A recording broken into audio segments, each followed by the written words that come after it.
ഏകദേശം 8 വർഷങ്ങൾക്ക് മുൻപ് എഞ്ചിനീയറിംഗ് എല്ലാം കഴിഞ്ഞ് വീട്ടിൽ വെറുതെ ഇരിക്കുന്ന സമയത്താണ് വയനാട്ടിലെ ഇഞ്ചക്കൽ എന്ന ഉൾഗ്രാമത്തിലേക്ക് എൻ്റെ കൂട്ടുകാരൻ അജുവിനെ കാണാൻ ഞാനൊരു യാത്ര പോകുന്നത്.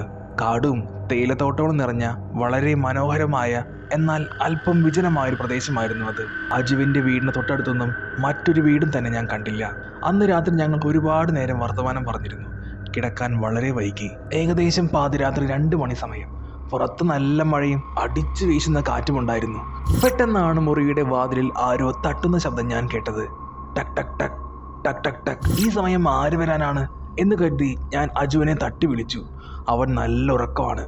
ശരി, ഞാൻ ടോർച്ചും എടുത്ത് പൂമുഖത്തെ ജനലിലൂടെ പുറത്തേക്ക് നോക്കി. മൂടൽ മഞ്ഞും കനത്ത ഇരുട്ടും മാത്രമായിരുന്നു പുറത്ത് കണ്ടത്. കാറ്റടിച്ചപ്പോൾ മരത്തിന്റെ ചില്ലകൾ വാതിലിൽ തട്ടുന്നതായിരിക്കും എന്ന് കരുതി ഞാൻ വന്നു കിടന്നു. എന്നാൽ അടുത്ത നിമിഷം എൻ്റെ നട്ടെല്ലിലൂടെ ഒരു തണുത്ത വിറയൽ പടർന്നു കയറി. കാരണം ആ മുട്ട് കേട്ടത് വീടിന് വെളിയിൽ നിന്നായിരുന്നില്ല, വീടിനകത്ത് നിന്നായിരുന്നു. ഞങ്ങൾ കിടന്നിരുന്ന വലിയ മുറിയുടെ ഉള്ളിൽ പഴയൊരു വലിയ അലമാരയുണ്ടായിരുന്നു. അതിൽ നിന്നായിരുന്നു ശബ്ദം കേട്ടത്. എൻ്റെ ശ്വാസം നിലച്ചുപോയി. വിറയ്ക്കുന്ന കൈകളോടെ ഞാൻ ടോർച്ചെടുത്ത് അലമാരയ്ക്ക് നേരെ അടിച്ചു. പൂട്ടിയിട്ടിരുന്ന അലമാരയുടെ വിടവിലൂടെ രക്തം തണുത്തുറയുന്നൊരു കാഴ്ച ഞാൻ കണ്ടു. അതിനുള്ളിൽ നിന്ന് കറുത്തു മെലിഞ്ഞ 2 വിരലുകൾ പുറത്തേക്ക് നീണ്ടു നിൽക്കുന്നു. അതോടൊപ്പം ഒരു സ്ത്രീയുടെ അത്യന്തം ദീനമായ കരച്ചിലും കേൾക്കാം. ഞാൻ നിലവിളിച്ചു പോയി. അജുവിനെ എഴുന്നേൽപ്പിച്ചു. ലൈറ്റ് ഇട്ടപ്പോൾ ആ ശബ്ദവും വിരലുകളും പെട്ടെന്ന് അപ്രത്യക്ഷമായി. വിറച്ചുകൊണ്ട് ഞാൻ കാര്യം പറഞ്ഞപ്പോൾ അജു ഭയത്തോടെ അലമാര പതുക്കെ തുറന്നു. അതിനുള്ളിൽ പഴയ ചില വസ്ത്രങ്ങൾ മാത്രമാണ് ഉണ്ടായിരുന്നത്. പക്ഷേ ആ മുറിയിലാകെ ഉണങ്ങിയ രക്തത്തിൻ്റെയും ചീഞ്ഞഴുകിയ എന്തോ ഒന്നിൻ്റെയും അസഹ്യമായ ദുർഗന്ധം നിറഞ്ഞു നിന്നിരുന്നു. രാത്രിയിൽ ആ ഭയാനകമായ സംഭവത്തിന് ശേഷം എനിക്കും അജുവിനും ഒരു തരി പോലും ഉറങ്ങാൻ കഴിഞ്ഞിരുന്നില്ല. മനസ്സു നിറയെ ഞാൻ കണ്ട ആ 2 വിരലുകളും അന്തരീക്ഷത്തിൽ പടർന്ന ചീഞ്ഞളിഞ്ഞ മണവുമായിരുന്നു. അങ്ങനെ ആ രാത്രി എങ്ങനെയൊക്കെയോ അവസാനിച്ചു കിട്ടി. അങ്ങനെ നേരം വെളുത്തു. മുറിക്ക് പുറത്തിറങ്ങിയ എന്നെ അജുവിൻ്റെ മുത്തശ്ശി അരികിലേക്ക് വിളിച്ചു. എൻ്റെ വിളറിയ മുഖവും കണ്ണുകളിലെ ഭയവും കണ്ടപ്പോൾ തന്നെ ആ പ്രായമായ സ്ത്രീക്ക് കാര്യങ്ങൾ മനസ്സിലായിരുന്നു. അവർ ഒരു ദീർഘനിശ്വാസത്തോടെ എൻ്റെ മുഖത്തോട്ട് നോക്കി കാര്യങ്ങൾ ചോദിച്ചു.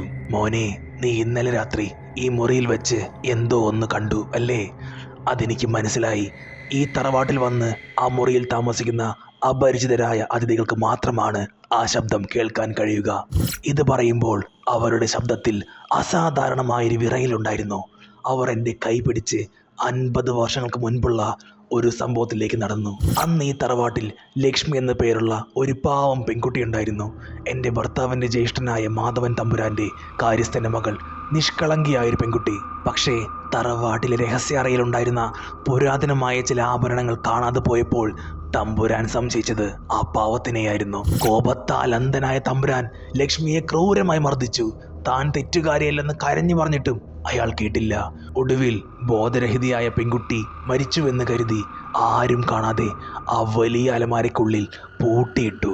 ഇത്രയും പറഞ്ഞപ്പോഴേക്കും മുത്തശ്ശിയുടെ കണ്ണുകൾ നിറഞ്ഞിരുന്നു. അവർ എൻ്റെ കൈകൾ മുറുക്കെ പിടിച്ചുകൊണ്ട് തുടർന്നു. പക്ഷേ മോനെ, അവൾ മരിച്ചിട്ടുണ്ടായിരുന്നില്ല.